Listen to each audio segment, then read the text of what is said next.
I'll be your Disney artist for this class. How many of you have never been here before? This is your first time? A couple of you, all right. Well, welcome to our new artists and welcome back to our alumni too. This is our first class of the day, and I love these first classes because we always get to celebrate by drawing the very first Disney character. We're going to draw Mickey Mouse for this class. Before we start with Mickey, we also have my friend Andrew up there. Everyone say hi, Andrew. Hi, Andrew. He's going to be here in case you need something today. Pencil breaks, you have a question, you need help on your artwork, just raise your hand. If you need to leave early though, Andrew's also up there to show you your exit doors. Same 3 doors, door number 3. That's the easiest one to open up. In case you want to head on out, we're bringing you back a churro and some coffee, you know. Just saying.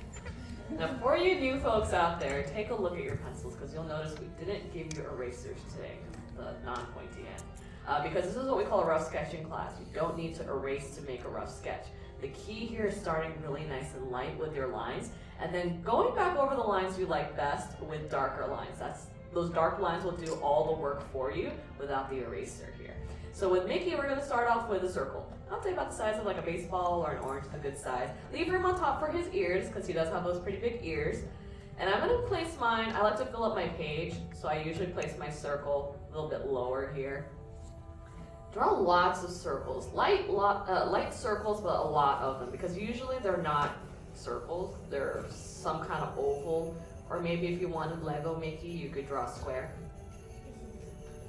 It doesn't matter what shape you really started with, honestly. What's most important is the guidelines here. This helps us see which way Mickey's facing as well as sections out his face. So I'm drawing a vertical line through the middle, and a horizontal one also through the middle. So it gives you this big plus sign. This is what we call an eye line. This is like an orientation line here. We're gonna add 2 more guidelines though.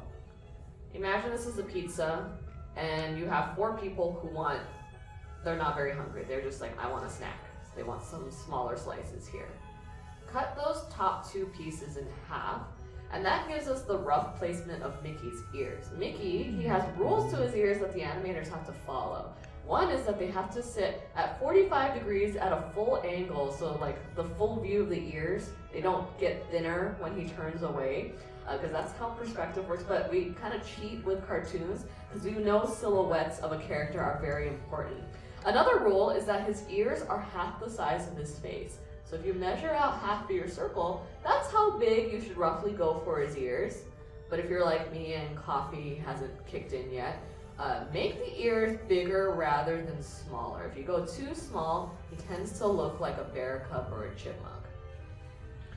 And there you go. You got Mickey Mouse. You're done. Basically, right? Mm-hmm. This is Mickey with 3 simple circles. Most of you might know this as a hidden Mickey. But Walt Disney wanted his silhouette to be very iconic, and I don't know any other character out there that's identifiable from like 3 shapes. Like usually it's more than that. We're gonna start adding in details though. I want to start adding in his nose. His nose is an oval, about the size of like a grape, or an olive is a good size. I'm gonna place that underneath your horizontal guideline here. Now remember that cleanup process that I was telling you about with those darker lines? This is something I know is going to stay in my sketch. This nose is like what I want to see in the final piece. So I'm going back over it now with my darker lines. So things like my guidelines, things like the original circle, they don't stand out as much. Your eyes are naturally drawn to the darker lines over everything else. And this is how we can work without the erasers. You can even add in some shading to kind of hide that guideline that goes through the nose. Well, we also want to give Mickey what we call a snout line here. And this snout line is just a rainbow that sits right over his nose. This gives us a sense of depth. Even though Mickey is a 2-dimensional character, we still need to know that he exists in a 3-dimensional space. So this snout line does 2 things. It pushes the nose forward, and then when we add in the eyes, it'll make them feel like they're sitting behind the snout. Now we're gonna give Mickey a smile here. So about halfway between the nose and whichever circle you pick, this is where you wanna look at your sketch and go, I like that circle or that circle or that circle. And pick halfway between those 2 points. And I like to put a little mark there to know where it is. And I do the same thing, this is optional, but the same thing between the side of the nose and the side of his face, the side of your circle. So you can play a game of connect the dots, because we love playing connect the dots. That's fun. So I'm going to add in the stretched out letter U shape, following that curve of the bottom of my circle all the way across, giving him this nice big smile. And this is an okay smile for Mickey. It's a little too bland though. We like to exaggerate our characters' expressions. And one way to do this is by adding in what we call smile lines. So on either end of your letter U shape, add in 2 rainbows. This shows that his smile is so big it's pushing up his cheeks. Another way to exaggerate the smile is by opening it up and giving him what we call a laughing smile. And you want to bring this down towards the bottom of your circle. You could even make it go outside of your circle if it was too close, up to you. But beware, if you bring it down too far, he might look less like he's laughing and more like he's yelling. I mean, Mickey could be on a roller coaster. He's yelling with joy. We'll see his tongue sitting here on the inside of his mouth.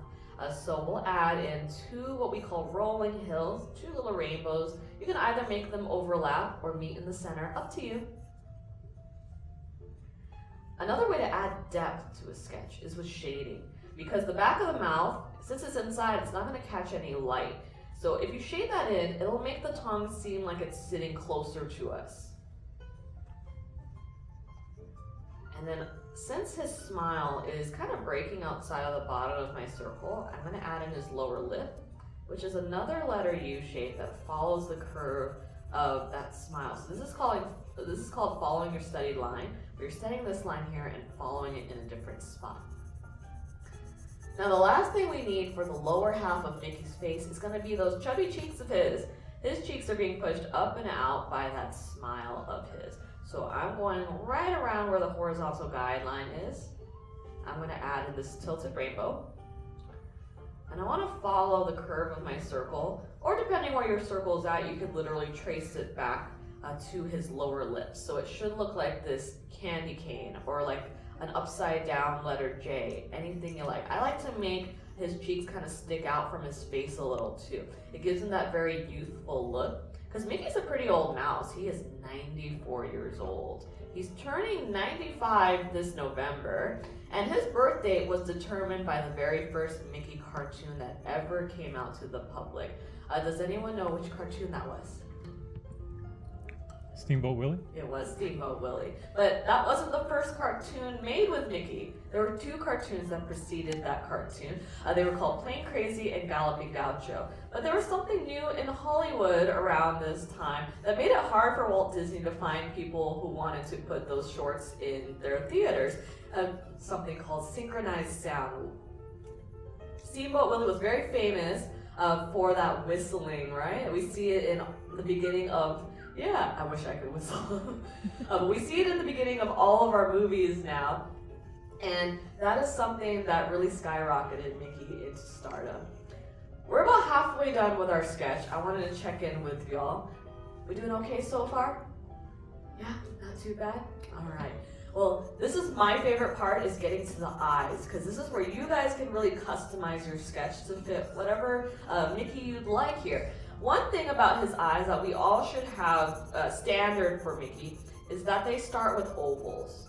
And these ovals are a little cut off at the bottom by that snout. Remember when I was saying the snout line gives us depth? This is how it does that. So with the bottom of the oval cut off, it looks like the oval is like a surfboard sitting in a hill of sand. And that makes it sit behind his nose. So it gives us that sense that his eyes are a little bit further back than his nose is. So you want to have these standard ovals here for his eyes. And this is where you guys can pick what kind of eyes you want for Mickey. You can shade them in solid black. That's how he appears in Steamboat Willie. Where's my Mickey book? There it is. Or you can do what's called a pie eye, where you take this little pie slice out. It gives him also that vintage look. But in the 1940s, Mickey got an update. He's changed a lot in his 94 years, and especially now with those new Mickey shorts, he kind of went back to the vintage look there. But in the 1940s, up until recently, he has had these little pupils here on the inside because Mickey was in a movie called Fantasia. And in that film, it was all about music. So he could not just tell us what he was thinking or feeling. He had to show it to us with his eyes. And these types of eyes made it a lot easier for the animators. They don't even have to be these oval shapes though for his pupils if you don't want them to be. You can make them hearts, you can make them stars, you can make them dollar signs. But the thing we should all keep in mind is that the eyes should be the darkest part of your sketch so they stand out over everything else. Now he kept something from the 1920s, is something called a character mask. This was used a lot in the days of rubber hose animation. That's what we called it usually in the 1920s. Black and white cartoons were all the rage back then because that's all they had. Technicolor did not exist yet. And so he had what's called a character mask, this curvy letter M shape. I started off with the letter V in the middle here. I'm going to stretch that out and down right back to his cheeks. But this acts as a frame for his eyes. It also, for a long time, acted as his eyebrows. There's some weird cartoons out there where Mickey has like a second set of eyebrows drawn on. But this character mask can act as Mickey's eyebrows because it would squash and stretch with his expressions. Now that we have that in, we can go back and start to lock in the top of his head and his ears, unless you'd like to give Mickey an accessory. There's one more rule that Mickey has to his ears. And Minnie shares this rule as well, is that their accessories always sit in front of the ears. So if you wanted to give him a steamboat hat, or maybe you wanted to give him a Sorcerer Mickey hat, you just want to draw that in first and lock that in first, and then whatever's left of the ears is what you want to lock in here as well. Now, Mickey's had a lot of different voices throughout the years, but I feel like this little guy embodies the spirit of Walt Disney basically entirely. He's a little mischievous, he's a dreamer, he works very hard for what he does in like a lot of the cartoons, and he's had the pleasure of having Walt as his first voice too. Walt Disney provided the first spoken words for Mickey, and the first words he ever recorded were for a cartoon called The Carnival Kid, where Mickey was selling hot dogs. So his very first spoken words were hot dog, hot dog. Once you have those ears in place, that is everything you need for my sketch, or your sketch of Mickey Mouse. Anything else you want to add is extra credit. I like to add a little bit of tone, give like that black and white feel, that vintage feel to my sketch here. But the last and final thing everyone needs to do for their sketch is find a good spot somewhere next to your mouse and sign your name. All right. We're finishing up. Did you guys have fun? Yes. Yes.